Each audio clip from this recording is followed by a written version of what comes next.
Back in the old days, a refrigerator's freezer would frost up fairly quickly if you were opening them frequently to retrieve the food that they keep. Moisture within the air confined in the freezer compartment quickly collects on cold surfaces and freezes, forming frost. The more moist air allowed to enter the freezer compartment, the more frost would accumulate. That's one reason why keeping a good door seal is important. The same is true today. However, if everything is working properly, you never see any of the frost, because of the invention of the defrost cycle. Needing to manually defrost your refrigerator every 2 months is not very convenient, so most modern refrigerators have this automatic defrost cycle. There are 3 main components in this defrost system: a timer that keeps track of compressor runtime, a small bimetal thermostat that senses if the evaporator needs defrosting, and a heater that melts accumulated frost by generating thermal energy when it is supplied with 120 volts. It's not all gumdrops and rainbows, though. Food cannot be preserved quite as long in an automatic defrosting refrigerator's freezer as it can in a manually defrosting one due to the short rise in temperature from time to time to eliminate ice. One other issue is that you expect it to function properly. In the days of manually defrosting refrigerators, people would understand that they needed to let their appliance melt down every now and then to work properly. But today, if this unseen automatic system fails and frost appears, or that cool glass of milk you just poured is suddenly room temperature, people freak out because they don't know what to do. Airflow is crucially important for your refrigerator freezer to work properly. All cold air is generated in the freezer compartment, and then it is circulated and forced into the refrigerator compartment by a freezer fan called the evaporator fan.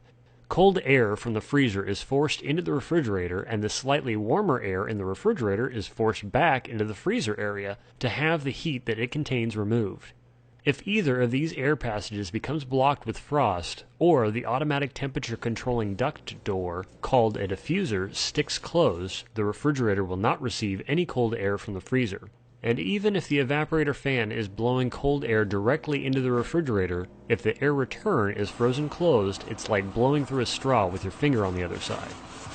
The defrost timer is supplied power by the refrigerator's main thermostat whenever the compressor is running. In this way, it calculates how frequently a defrost cycle may need to be performed.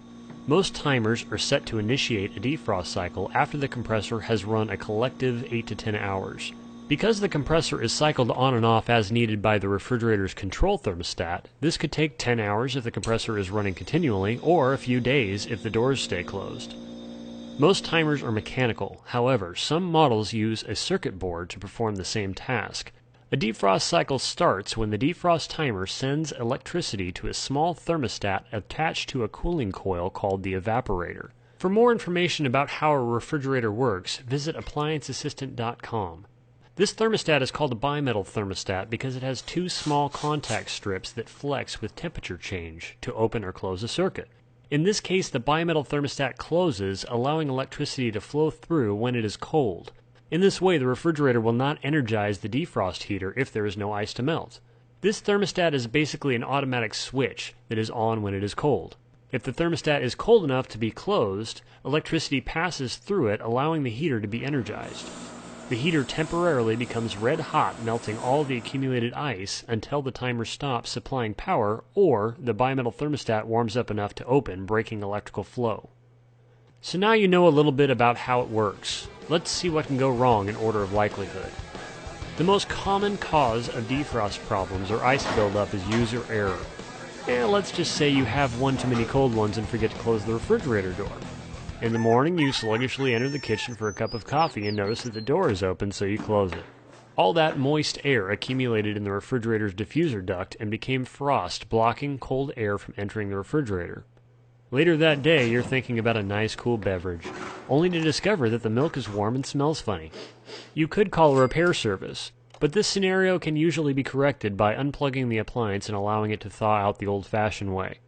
The most common mechanical failure is the bimetal thermostat failing to close and allowing power to flow through to energize the heater. The thermostat can be checked for continuity when it is cold. If everything is frozen and the thermostat has infinite resistance, it needs to be replaced. Sometimes the defrost timer will fail to send electricity when it should. Mechanical timers can be manually advanced with a flathead screwdriver in the clockwise direction slowly until a click is heard. At this point, electricity should be sent through the heater to the thermostat. Some simple voltage tests can determine where the problem lies. The circuit board style of defrost timer is a little more complicated to trick into a defrost cycle, so I'm not going to explain that. But you can see me do it on this video. Doing it wrong will definitely destroy the timer even if it was fine before, and if you're not careful you can be electrocuted. The last and least likely to fail is the heater itself. To test the heater, unplug its contacts and do a resistance test. The defrost heater should have some resistance, however, an infinite resistance reading would mean that it needs to be replaced. The entire defrost circuit can be tested when the freezer is cold by checking for continuity from before the thermostat through the defrost heater. If the thermostat is closed, you should have a low resistance reading, and you can assume that the defrost timer is not sending electricity.